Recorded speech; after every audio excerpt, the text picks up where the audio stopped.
pemanggilan perdana SD nih kemarin, terlihat beliau sangat santai menghadapi atau hadirnya ke gedung Kejaksaan Agung. Data seperti apa sih Pak? Apakah beliau ini tidak merasa tertekan dengan berita-berita terkait suami? Jadi kalau kita cermati justru netizen, kemudian berbagai kalangan sudah mencermati perilaku SD ini. Mereka umumnya menyebut tuh negatif. Jadi tampilan yang disajikan dengan sedemikian rupa, faktanya itu nilainya adalah negatif. Lalu kalau kami melihat bahwa kita jangan mau terseret pada persoalan gimmick, kita tidak mau terseret pada persoalan tampilan yang seperti friendly gitu ya, seperti bersahabat, bersahaja, ya bertutur kata yang baik dan lain-lain. Enggak, kita bersikukuh pada persoalan korupsi itu.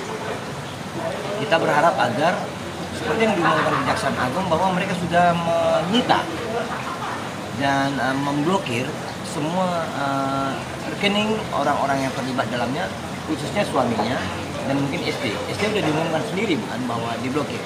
Harapan kita adalah bukan hanya pemblokiran, tapi mendeteksi sampai sejauh mana ke siapa aliran uang, supaya potensi kerugian negara yang harus dikembalikan itu nanti bisa ditemukan oleh aparat Kejaksaan Agung. Harapan kita itu mereka lakukan dalam waktu dekat ini, dan kita tidak dalam konteks atau mengharapkan ini dimiskinkan, dirampas dan lain-lain, tapi uang negara harus ditarik kembali. Untuk memastikannya di dalam sidang itu menjadi berharga, tidak ada salahnya pihak penyidik Kejaksaan Agung untuk sekarang mencari di mana uang itu, di mana aset. Begitu. Perhatiannya itu karakter ya.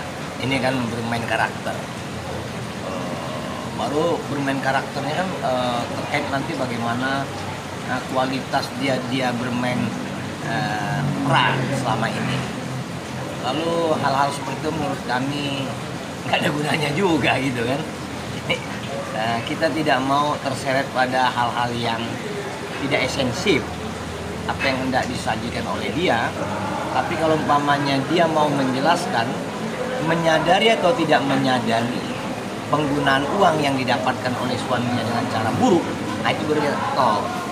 Kalau hanya untuk say hello, bertutur kata manis dan baik, dia belum pernah mengucapkan maaf jika karena perilaku suami saya membuat negara ini menjadi riuh, menjadi susah, menjadi tidak baik.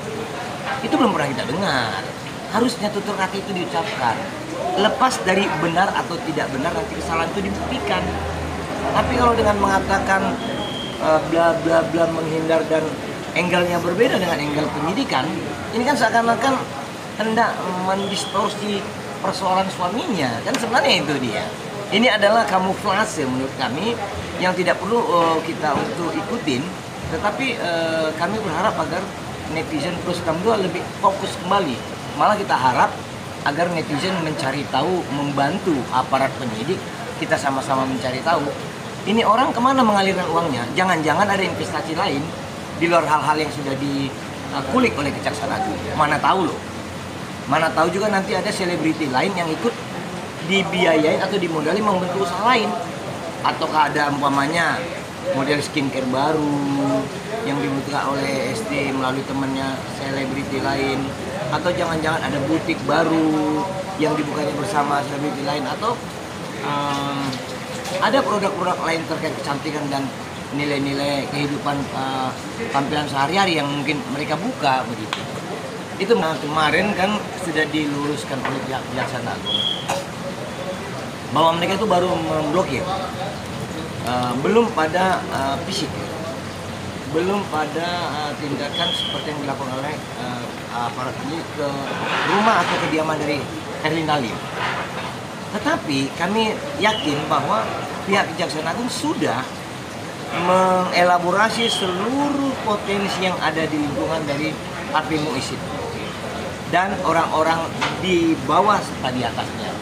Jadi kalau menurut kami mungkin karena mau jelang Lebaran ya, kan sangat terjepit waktunya, itu belum bisa dilakukan. Kita harap dalam waktu dekat pasca Lebaran ini Kejaksaan Agung sudah bisa menyentuh semua itu. Begitu.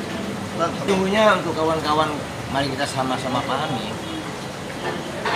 durasi, ritme, model, lingkup, dan permainan-permainan di lingkungan pencucian uang itu kurang lebih sama. Baik itu pencucian uang untuk narkotika, jual beli senjata, prostitusi maupun korupsi, sama. Mereka hanya mengandalkan orang-orang yang uangnya. Nah, tetapi ada kalanya ini mix. Jadi si R umpamanya orang kaya baru dikenal top menggerakkan sesuatu, maka uang hitam dari bisnis lain masuk, uang hitam dari bisnis yang berbeda masuk. Tetapi ada kalanya perilaku R ini diimbangi oleh perilaku seperti Harvey Muiz ini gitu. Ujuk-ujuk memberikan hadiah Ferrari, ujuk-ujuk memberikan hadiah jet. Itu nggak pernah diberikan oleh orang-orang kaya yang menggunakan metode sebelum-sebelumnya. Jadi ini adalah yang menurut kami model dan modal kita untuk membongkar korupsi di Indonesia. Jadi kalau kami melihat bahwa ada peluang untuk melihat dan membongkar kejahatan itu ketika ada persaingan di antara mereka. Gitu.